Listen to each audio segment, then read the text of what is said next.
నిన్న జరిగిన మీటింగ్కి నిజంగా అది జనరల్ బాడీ మీటింగ్గా మేము పరిగణించడం లేదు. ఎందుకంటే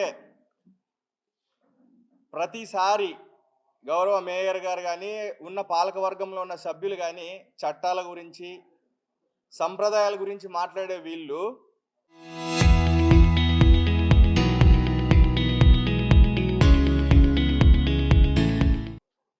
ఏదైతే నిన్న సర్వసభ్య సమావేశం పెట్టినారో ఈ సమావేశాన్ని గతంలో ఎన్నో మార్లు మా ఎమ్మెల్యే గారి ద్వారా అధికారుల ద్వారా మేము కోరడం జరిగింది. ప్రజా సమస్యలపైన చర్చించాలా, జనరల్ బాడీని సమావేశపరచండి అని చెప్పి.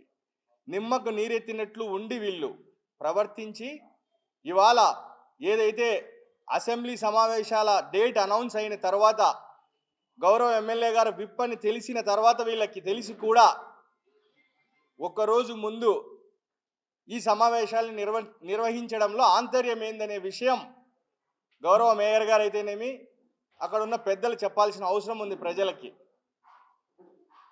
ఇకపోతే ఎప్పుడు కూడా జనరల్ బాడీ మీటింగ్ అంటే డైరెక్ట్గా మనం కార్పొరేషన్లోనే ఏదైతే అజెండా ఉంటుందో ఆ అజెండాని మనం అక్కడే ప్రస్తావించడం కానీ అక్కడున్న సభ్యులు గౌరవ సభ్యులు అందరూ కూడా దానిపైన డిస్కషన్ చేయడం, అది ఏదైతే ఒకవేళ ఆమోదయోగ్యం కాదో అవన్నీ కూడా తిరస్కరించడం జరుగుతుంది. అయితే కొత్తగా ఇప్పుడు జరిగిన విషయం ఏంటంటే ఈ జనరల్ బాడీ మీటింగ్లో ఏ అంశాలని వీళ్ళు తిరస్కరించాలా, ఏ అంశాలని వీళ్ళు ఆమోదించాలా అనే విషయాన్ని ప్రీ జనరల్ బాడీ మీటింగ్ ఒక దగ్గర సమావేశపడి అక్కడ వాళ్ళ ఆదేశాలకు అనుగుణంగా వీళ్ళు నిన్న జనరల్ బాడీలోకి రావడం జరిగింది. ఇంతకంటే దౌర్భాగ్యం ఇంకొకటి లేదని చెప్పి తెలియజేస్తూ ఉన్నాం.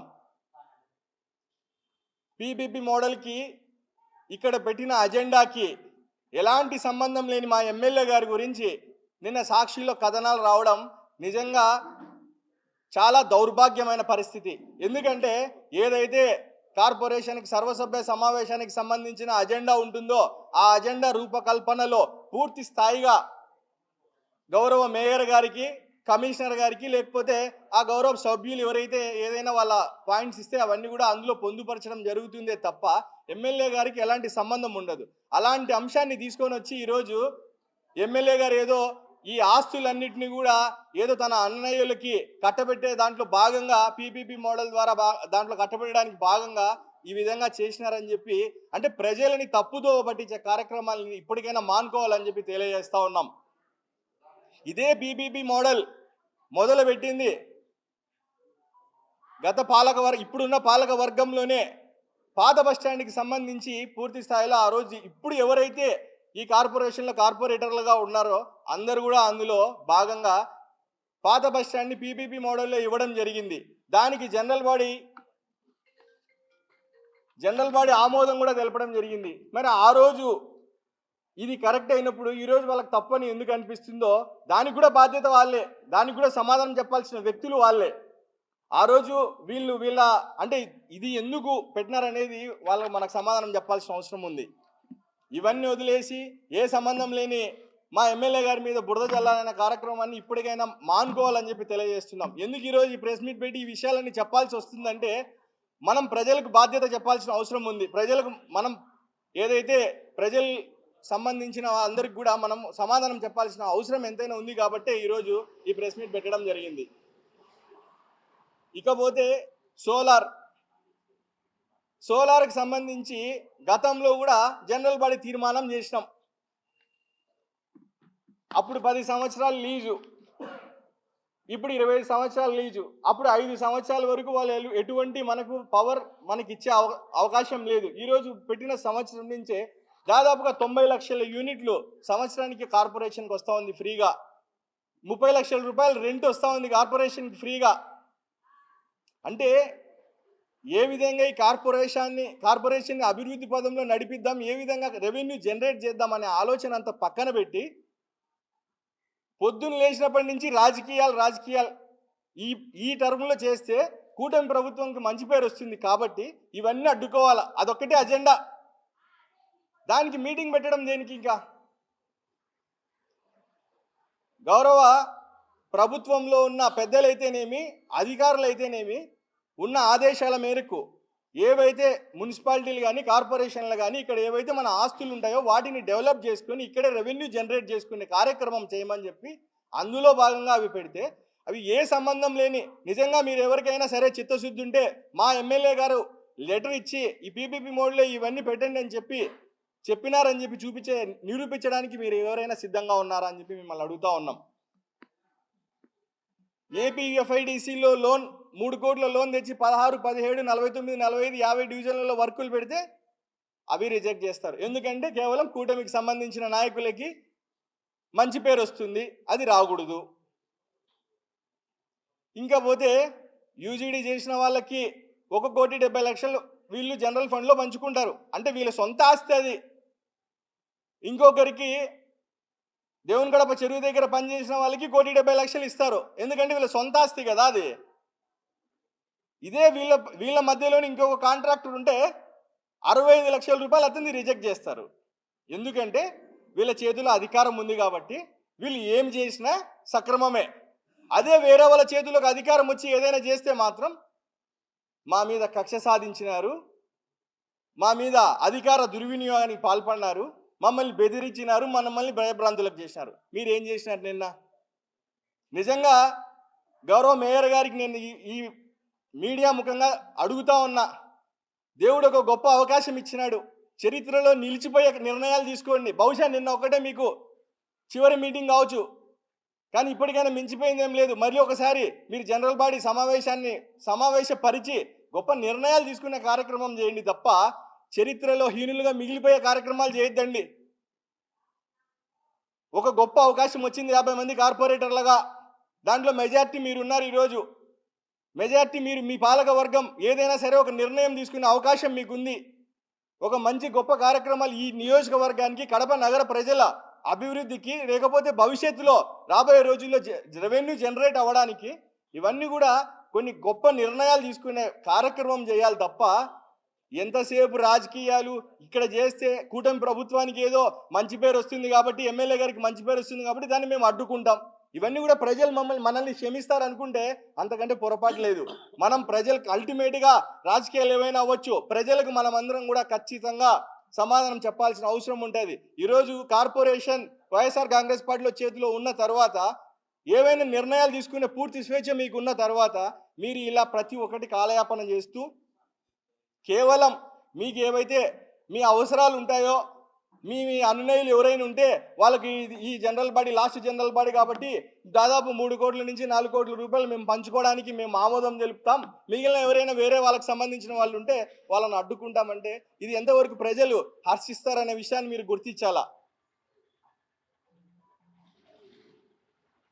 ఇప్పటికైనా మేయర్ గారికి ఒకటే చెప్తా ఉన్నాం, ఖచ్చితంగా ప్రజలకు ఉపయోగపడే నిర్ణయాలు తీసుకోండి. ఇకపోతే ఏవైనా ఈ రోడ్లకు సంబంధించి ఒక్కొక్క కార్పొరేటర్ ఒక్కొక్క లెటర్ ఇచ్చిన ఈ రోడ్ 50 అడుగులు చాలంటారు, ఒకరు వచ్చి 80 అడుగులు కావాలంటారు.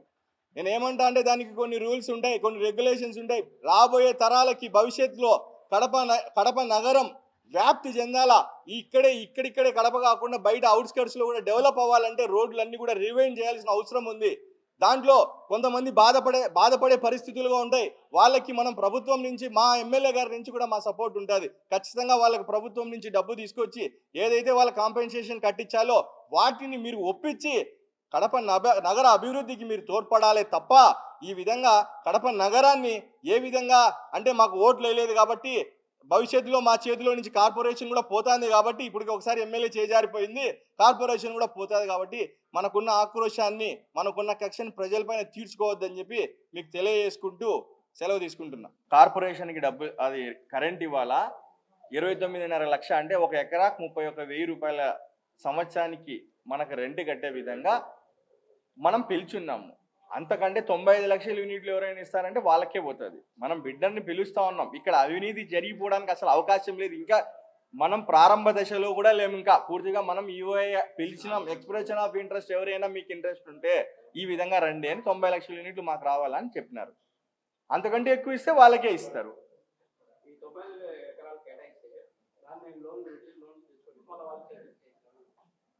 దానికి ప్రభుత్వ నిబంధనలు అనేటివి ఖచ్చితంగా ఎవరైనా సరే, ఇప్పుడు అది మన సొంత ఆస్తి కాదు, మన ఇష్టానికి మన ఇష్టం వచ్చినట్టు ఏదో నేను అగ్రిమెంట్ చేసేసుకుంటా తర్వాత అమ్మేసుకుంటా అంటే అది మరి ప్రభుత్వంలో నిజంగా ఒక స్థాయిలో ఉండి అలాంటి వాళ్ళు అలాంటి డౌట్లు ఎక్స్ప్రెస్ చేయడం అనేది నిజంగా బాధాకరం. మరి గతంలో 95 ఎకరాలు ఇచ్చినప్పుడు 5 సంవత్సరాలు వాళ్ళకి మనకు పవర్ ఏమొద్దు మీరే పెట్టుకొని 25 కోట్లు మేము ఖర్చు పెట్టి మేము చేయిస్తామని అన్ని చెప్పినప్పుడు అది సక్రమమైంది. ఈరోజు జీరో, అసలు మన దగ్గర జీరో ఇన్వెస్ట్మెంట్తో 90 లక్షల యూనిట్లు డబ్బులు వస్తుంది, 30 లక్షల రూపాయలు సంవత్సరానికి రెవెన్యూ మన రెంట్ రూపంలో మన కార్పొరేషన్కి వస్తుంది అన్నప్పుడు ఇది తప్పు అన్నప్పుడు ఇంకా మీరు వాళ్ళని అడిగితే దాని గురించి వివరణ రేపు మీటింగ్ పెడతారు కదా ప్రెస్ మీట్ వాళ్ళు, మీరు ఖచ్చితంగా వాళ్ళని అడిగి ప్రజలకి వాస్తవాలు తెలియజేయండి మీ ద్వారా. గతంలో ఎక్కడ చేసినారో 95 ఎకరాలు అదే స్థలం నానాపల్లెకి సంబంధించి లోపల కొండ ఉంది కదా, అది రెవెన్యూ ల్యాండ్ అయితే ఆ రెవెన్యూ ల్యాండ్ని మన కార్పొరేషన్కి కన్వర్ట్ చేసుకొని కార్పొరేషన్ ద్వారా ఇస్తున్నారు. అది ఇప్పుడు ఆ ల్యాండ్లో అది ఏమి ప్రజలకు ఏదో నివాసయోగమైన స్థలం కూడా కాదు. సో ఆ కొండ ప్రాంతం మనం ఇచ్చినప్పుడు దాని ద్వారా మనకి దాదాపుగా 10 కోట్ల రూపాయలు సంవత్సరానికి మనకు రెవెన్యూ, ఎకరాకు 31,000 రెంటు ఇయర్కి, సంవత్సరానికి 30 లక్షల రూపాయలు రెంట్ వస్తుంది. 90 లక్షల యూనిట్లు ఇంటూ 10 రూపాయలు వేసుకున్న 9 కోట్ల రూపాయలు మనకి పవర్ వస్తుంది. సో ఆ దాదాపుగా 10 కోట్ల రూపాయలు మనం సంవత్సరానికి అభివృద్ధి పనులకు ఉపయోగించుకోవచ్చు కదా. జనరల్ ఫండ్లో మనకు డబ్బులు మిగులుదల అవుతుందే తప్ప దానివల్ల నష్టం లేదు, దానికి మనం రూపాయి కూడా ఇన్వెస్ట్ చేయడం లేదు. ఇవన్నీ కార్యక్రమాలు కూడా పీపీపీ మోడ్ కూడా దేనికి, ఇవన్నీ భవిష్యత్తులో మన కార్పొరేషన్కి ఇప్పుడు మనకి ఏం ఆదాయం ఉంది? మనం ఎంతసేపు ఉన్నా కూడా ప్రజలు కట్టే పన్నులు, ఇంటి పన్నులు అయితేనేమి, మన వాటర్ పన్ను అయితేనేమి, వీటి మీద ఆధారపడి మనం డబ్బులు జనరేట్ చేయాలా? ఏదైనా అపార్ట్మెంట్లు కడతాండ్రు, లేకుంటే వీటి మీద వచ్చే ఫీజుల మీద కేవలం ఆధారపడి మనం కార్పొరేషన్ నడుపుతా ఉన్నాం. అట్లా కాకుండా భవిష్యత్తులో ప్రతి సంవత్సరం మనకి ఇంత రెవెన్యూ జనరేట్ అయ్యే విధంగా మనం చేసుకుంటే వాటన్నిటిని కూడా మన కడప నగరంకి ఏదైతే అభివృద్ధి కార్యక్రమాలు చేయాలో వాటికి ఉపయోగపడతాయి తప్ప, అంటే భవిష్యత్తుకి ఎప్పుడైనా మనం రెవెన్యూ జనరేట్ చేసుకునే దాంట్లో భాగమే. ఆ పీపీపీ అనేది వాళ్ళకు కాదన్నప్పుడు ఇంకొక మోడల్లో పద్ధతి చేయొచ్చు అనే ఆలోచన కూడా చేసే అవకాశం రెండు వాళ్ళకే ఉన్నాయి. మేము దీనికి వ్యతిరేకం ఈ విధంగా పెడతామంటే కూడా దాన్ని ఆమోదించింది ఈరోజు ప్రజలు వాళ్ళని హర్షించిండే వాళ్ళు తప్ప, ఈరోజు వాళ్ళు ప్రజల్లో నిజంగా వాళ్ళందరూ కూడా ప్రజలకు సమాధానం చెప్పాలి. రాబోయే రోజుల్లో ఎలక్షన్లు ఉన్నాయి, మళ్ళీ ఖచ్చితంగా ఎలక్షన్లకు పోతాం. ఎలక్షన్లో ప్రజలందరూ కూడా తగిన రీతిలో బుద్ధి చెప్తారు.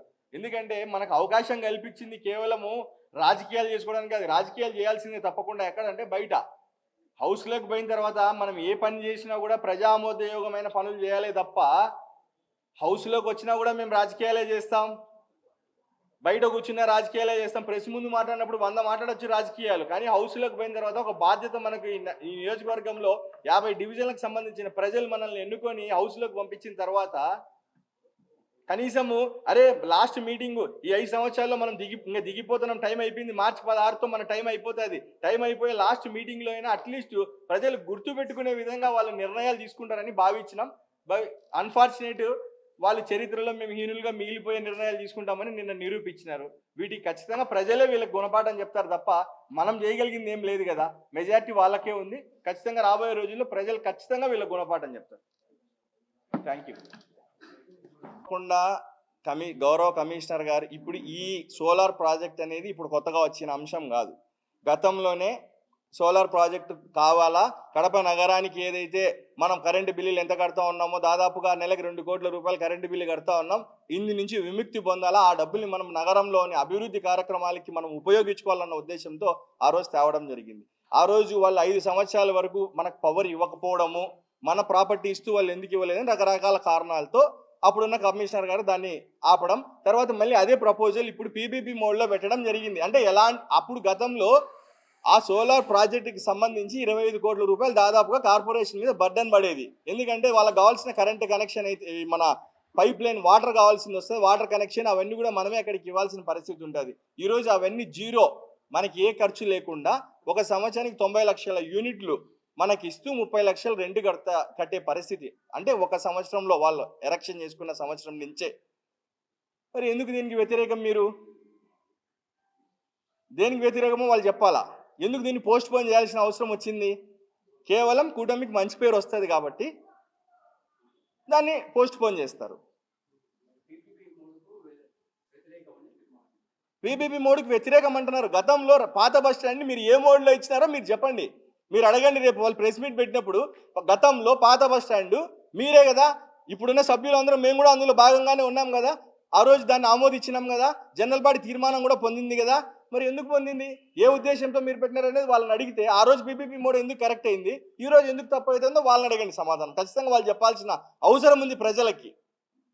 ఇందులో రాజకీయాలే ఇంపార్టెంటా, ప్రజా అవసరాలు ఇంపార్టెంటా, కడప నగరాభివృద్ధి ఇంపార్టెంటా, నగరంలోకి రెవెన్యూ జనరేట్ చేయడం ఇంపార్టెంటా అనేది మీరు వాళ్ళని అడగండి. లేదు మాకు రాజకీయాలు ఒకటే ఇంపార్టెంట్, మాకు ఇప్పుడు కూటమి ప్రభుత్వంకు మంచి పేరు వస్తుంది కాబట్టి మేము చేయమంటారా, వాళ్ళని అడిగి ప్రజలకు చెప్తే మీ ద్వారా ప్రజలకు తెలియజేస్తే బాగుంటుంది అనేది మా ఆలోచన. Local to global news at your finger tips.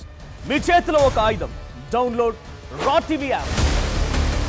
Media legend Ravi Prakash is back.